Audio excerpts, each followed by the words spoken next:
Hello and welcome to this episode of Quake It Up. Today I'm looking at precisely that. What is quaking? Do Quakers quake? Why are Quakers called Quakers? What's that all about? Well, do I quake?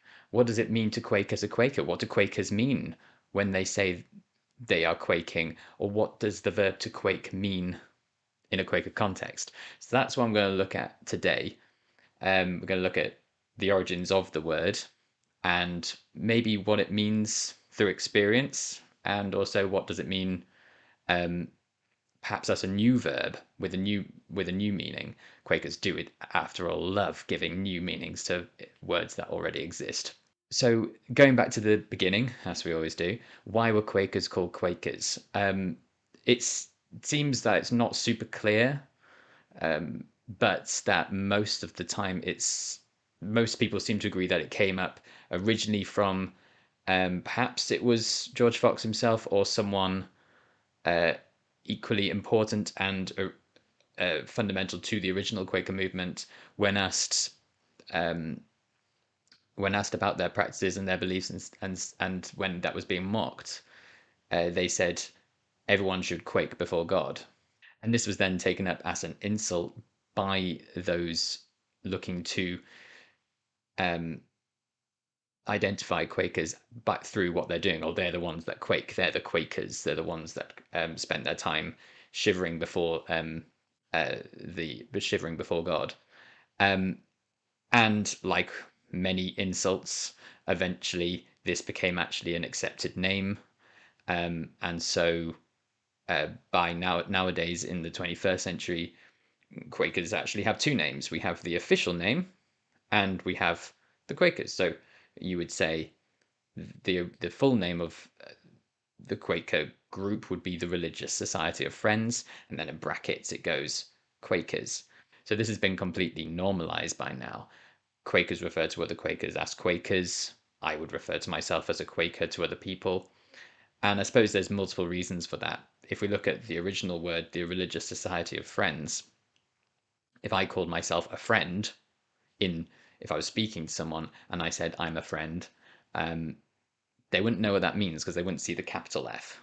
And even if they did see the capital F, what in the general parlance of 21st century Britain, what would that mean to anyone? That would be very confusing. Or if I was speaking about a friend at meeting, those two words would be vastly misinterpreted by most people. So Quakers is a useful byword, I suppose, in terms of trying to understand, trying to help people who aren't in the Quaker community to understand precisely what that is.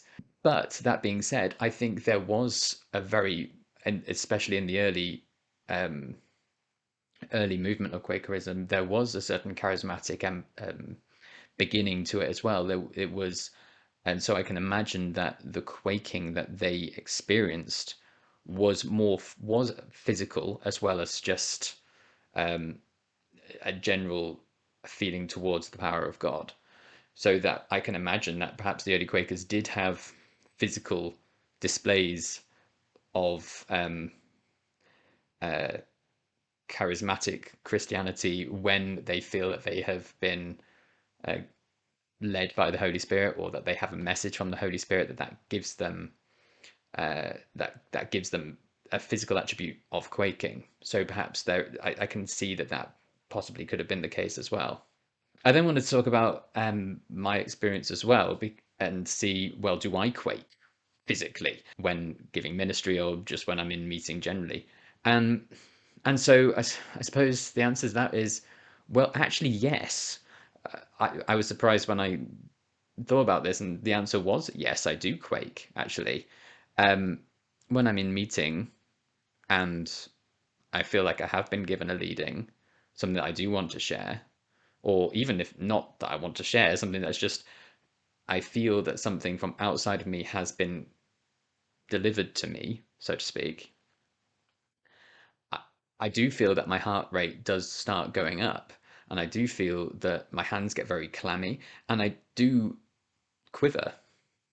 Maybe not quake. It's not quaking in the sense that I'm not, you know, unable to stay in my seat or anything like that, but there is something that happens to you when you feel that you're being given a message. And I suppose it could actually be very well equated to quaking.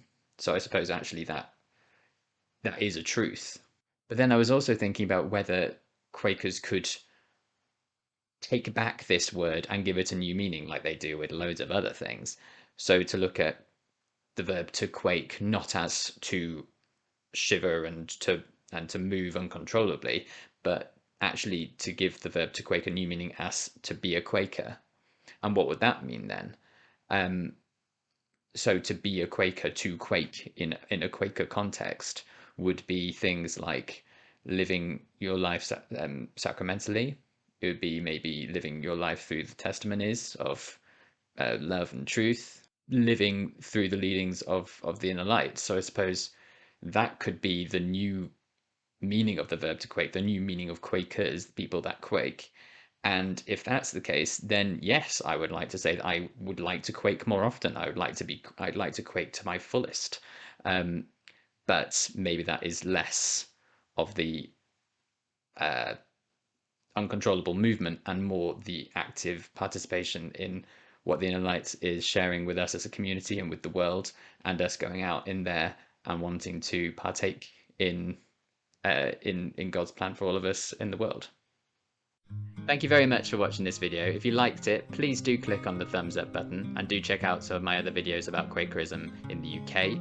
If you want to keep up to date with the latest videos, please do remember to subscribe as well. It really helps. Thank you.